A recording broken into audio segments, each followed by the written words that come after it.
YouTube channel Balochistan یکجہتی committee کی جانب سے جو 28 جولائی کو گوادر میں احتجاج اور دھرنے کی کال دی تھی، اس کا سلسلہ جاری ہے۔ اور آج بلوچستان یکجہتی کمیٹی کی جانب سے پورے بلوچستان میں ہڑتال کی بھی کال دی گئی تھی، جس کی وجہ سے آج بلوچستان کے متعدد شہروں میں شٹر ڈاؤن ہڑتال تھی، اور تقریباً بتایا جاتا ہے کہ 80% بلوچستان جو تھا آج مکمل طور پر بند تھا۔ 28 جولائی کو جو احتجاجی ریلی کی کال دی گئی تھی، جسے غیر معینہ مدت تک کے لیے کہہ دیا گیا تھا بلوچستان یکجہتی کمیٹی کی جانب سے، اس کی تیاریاں میں نے جیسے کہ پہلے بتایا تھا کہ 15 روز قبل جاری تھی، اور 15 روز کے دوران ہی بلوچستان حکومت کی جانب سے اس احتجاجی دھرنے کو ناکام بنانے کی کوشش کی جاتی رہی، لیکن اس کے باوجود بھی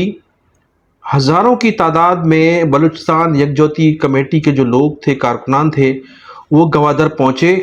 اور بلوچستان حقوق کے حوالے سے کی جانے والی اس ریلی میں بھرپور شرکت کی۔ 28 جولائی کی شام کو یہ پرامن احتجاجی ریلی پرتشدد ریلی میں کس نے تبدیل کی، اور یکا یک یہ پرامن جو ریلی تھی وہ اس میں ایسے کون سے عوامل تھے کہ وہ پرتشدد ریلی میں تبدیل ہو گئی؟ اس کے متعلق ریلی کی قیادت کرنے والی ڈاکٹر مہرنگ بلوچ نے ایک ویڈیو کے ذریعے یہ بتایا ہے کہ اس پرامن ریلی کو سبتاز کرنے کے لیے بلوچستان حکومت گزشتہ 15 روز سے متحرک تھی، اور جس دن یہ ریلی تھی، جس دن یہ احتجاج کیا جا رہا تھا، اس روز وزیر داخلہ بلوچستان اسپیشلی طور پر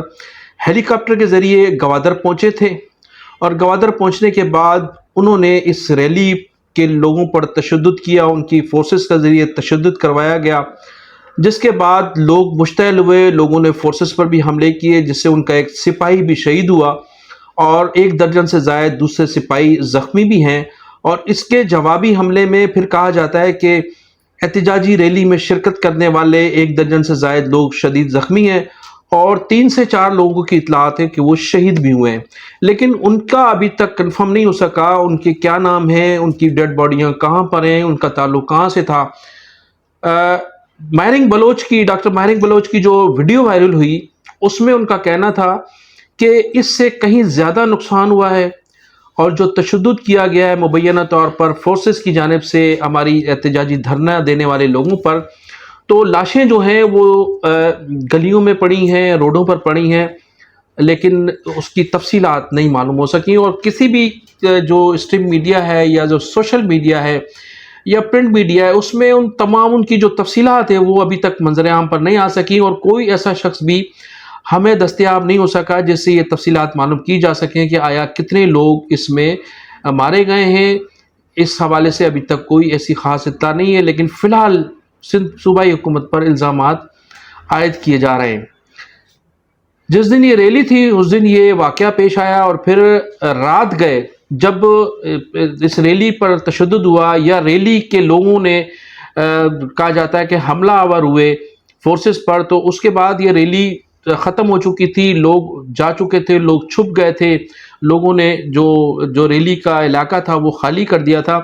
لیکن چند گھنٹوں کے بعد رات کو ریلی کے تمام شرکاء دوبارہ نکلے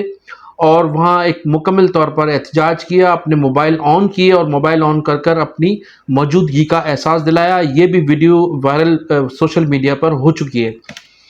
ساری رات وہاں احتجاج کیا جاتا رہا، چھاپے مارے گئے، لیکن تاحال آخری اطلاع تک مہرنگ بلوچ کو گرفتار نہیں کیا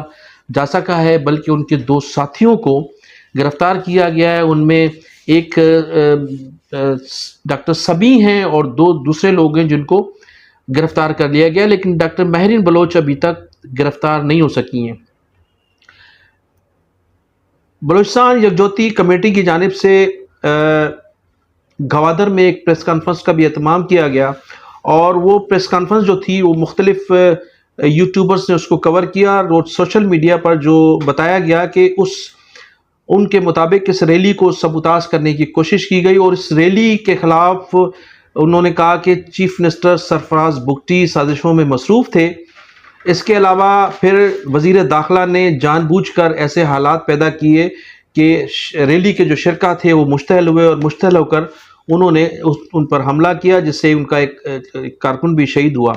تو آج صورتحال یہ تھی کہ پورا بلوچستان میں شٹر ڈاؤن تھی، روڈز تو حکومت کی جانب سے ویسے بھی تمام شاہراہیں بند کی گئی ہیں، اور احتجاجی ریلی کا سلسلہ جاری تھا۔ اب بلوچستان کے حوالے سے جو حالات ہیں اس میں ایک تو پوری دنیا میں جو خاص طور پر وائس آف امریکہ کی جانب سے یہ جو احتجاجی ریلی ہے اس کو مکمل طور پر کور کیا گیا ہے۔ پوری دنیا کی الیکٹرانک اور پرنٹ میڈیا میں اس ریلی اور جو واقعات ہوئے ہیں ان کو مکمل طور پر ہائی لائٹ کیا گیا ہے، لیکن انڈین میڈیا جو ہے، انڈین اسٹریم میڈیا، مین اسٹریم میڈیا اور پھر سوشل میڈیا پر جس قسم کا گھناؤنا اور جس قسم کا گندا پروپیگنڈا کیا جا رہا ہے، وہ اس کی میں آپ کو کچھ تفصیلات سے آگاہ کرنا چاہوں گا۔ ناظرین، آج سارا دن گزشتہ روز سے اور آج سارا دن انڈین میڈیا نے اس ریلی کے متعلق یہ فرمایا کہ یہ جو بلوچستان یکجہتی کمیٹی کی جانب سے ریلی کا انعقاد کیا گیا تھا، یہ آج وہی حالات ہیں جو ماضی میں کبھی بنگلہ دیش میں ہوا کرتے تھے، اور پھر اس کے بعد پاکستان دو لخت ہو گیا تھا۔ تو ان کا کہنے کا مقصد یہ تھا کہ یہ جو ڈاکٹر ماہرنگ بلوچ کی قیادت میں ریلی نکالی گئی ہے،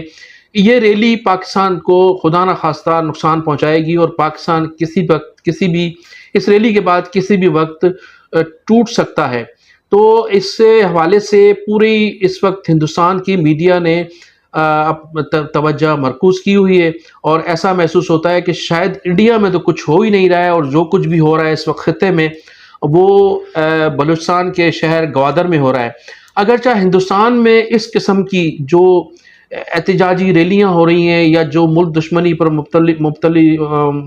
مبتلا جو تحریکیں ہیں، ماضی میں بھی نہیں ہیں پاکستان میں ملک دشمنی کے پر مشتمل، اس قسم کی جو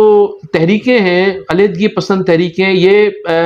بلوچستان یکجہتی کمیٹی کی جو احتجاجی ریلی ہے اس کو فی الحال تو علیحدگی پسند تحریک نہیں کہا جا سکتا، اس لیے کہ اس کی قیادت کہتی ہے کہ ہم پاکستان میں رہتے ہوئے اپنے حقوق حاصل کریں گے۔ اور ڈاکٹر ماہرنگ بلوچ نے تو اسلام آباد میں یہ بھی کہا تھا کہ یہ ریلی جو ہے یہ بھائی سے بھائی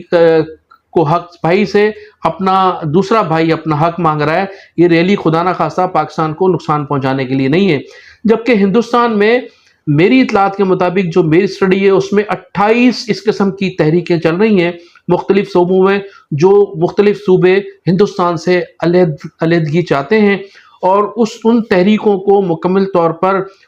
دبانے کی کوشش کی جا رہی ہے بزور طاقت، لیکن وہ تحریکیں آہستہ آہستہ بڑھتی جا رہی ہیں۔ سب سے بڑی جو تحریک ہے ہندوستان میں وہ خالصتان کی تحریک ہے، اور خالصتان کی تحریک جو ہے وہ تو پوری دنیا میں پھیل چکی ہے۔ پوری دنیا میں جو ہمارے سکھ جو بھائی ہیں ان تمام لوگوں نے وہاں ووٹنگ کرائی ہے، اور وہاں ووٹنگ کرا کر ہندوستان سے علیحدگی کا کھلم کھلا اعلان کیا ہے، اور انہیں ان ممالک کی سرپرستی حاصل ہے جہاں جہاں یہ ووٹنگ اور یہ باقاعدہ ان ممالک میں ووٹنگ کرائی گئی ہے، خاص طور پر کینیڈا، امریکہ میں، اور اپنی جو ہے اظہار کر سکتے ہیں کہ آیا وہ ہندوستان کے ساتھ رہنا چاہتے ہیں یا نہیں رہنا چاہتے، لیکن پاکستان میں تو خدا نخواستہ کوئی ایسی صورتحال نہیں ہے۔ تو انڈین میڈیا ایک ریلی کے متعلق جو ان کی چیخ و پکار ہے، اور گزشتہ 72 گھنٹوں میں جس طرح سے انہوں نے طوفان برپا کیا ہوا ہے، وہ دیکھنے کے قابل ہے۔ جبکہ ہندوستان میں نے بتایا نا کہ اس قسم کی 28 تحریکیں چل رہی ہیں علیحدگی پسند لوگوں کی،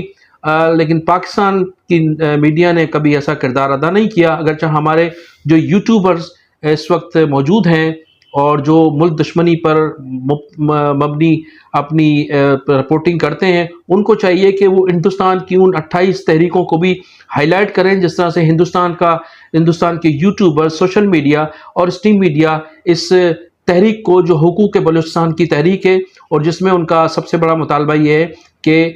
جو مسنگ پرسنز ہیں ان کو بازیاب کرایا جائے اور بلوچستان کے حقوق دیے جائیں۔ اس ریلی میں پاکستان کے خلاف کوئی نعرہ نہیں لگایا گیا، اور جو اسلام آباد میں اس سے قبل ڈاکٹر ماہرنگ بلوچ کی ریلی تھی اس میں بھی کوئی نعرہ نہیں لگایا گیا تھا۔ تو بھارت کا جو پروپیگنڈا ہے وہ اس کو ہائی لائٹ کرنے کی کوشش کر رہا ہے، جبکہ بھارت خود 28 تحریکوں کو جو ہے وہ 28 تحریکیں صوبوں کے مختلف ملک کے مختلف صوبوں میں ان کی تحریکیں یہ چل رہی ہیں، ان تحریکوں کو بھی وہ دبانے کی کوشش کر رہے ہیں۔ تو اس وقت صورتحال یہ ہے کہ اس وقت بلوچستان بالکل مکمل طور پر 80% بتایا جاتا ہے کہ بند تھا، اور سیاسی اور جو سماجی لوگ ہیں ان کی یہ کوشش ہے کہ کسی طرح سے بلوچستان کوئی حکومت کو یہ مجبور کیا جائے، ان کو کہا جائے کہ وہ مارنگ بلوچ سے، اور مارنگ بلوچ کو ڈاکٹر مارنگ بلوچ کو مجبور کیا جائے کہ وہ حکومت سے بیٹھ کر مذاکرات کریں، تاکہ بلوچستان کی جو صورتحال ہے اس کو بھی کنٹرول کیا جا سکے۔ دوسری جانب ہمارے سیاسی اور سماجی حلقوں کا کہنا ہے کہ جو 28 جولائی کو پہلے روز جو احتجاجی دھرنا تھا یا احتجاجی ریلی تھی، اس میں کون سی ایسے عوامل تھے، کون لوگ تھے جنہوں نے اس کو پرتشدد بنانے میں جو پہل کی، پہلی پہل کس کی جانب سے تھی؟ آیا فورسز کی جانب سے تھی، یا آیا جلد سے جلد اس احتجاجی ریلی میں موجود شرپسندوں کی تھی، جن لوگوں نے اس پرامن ریلی کو پرتشدد ریلی میں جو ہے تبدیل کرنے کی کوشش کی؟ تو ان لوگوں کا پتہ لگانا ضروری ہے، اس لیے کہ یہ جو لوگ بھی ہیں، خواہ وہ فورسز میں موجود ہیں یا ہماری اس تحریک میں موجود تھے، اس دھرنے میں موجود تھے، لامالا ان لوگوں نے یہ کوشش کی کہ اس پرامن ریلی کو پرتشدد بنایا جائے۔ ان لوگوں کا پتہ لگانا بہت ضروری ہے۔ ناظرین، میں انہی الفاظ کے ساتھ آپ سے اجازت چاہوں گا کہ آپ میرے چینل کو سبسکرائب بھی کیجیے گا، اور کمنٹ سیکشن میں اپنی قیمتی رائے کا اظہار ضرور کیجیے۔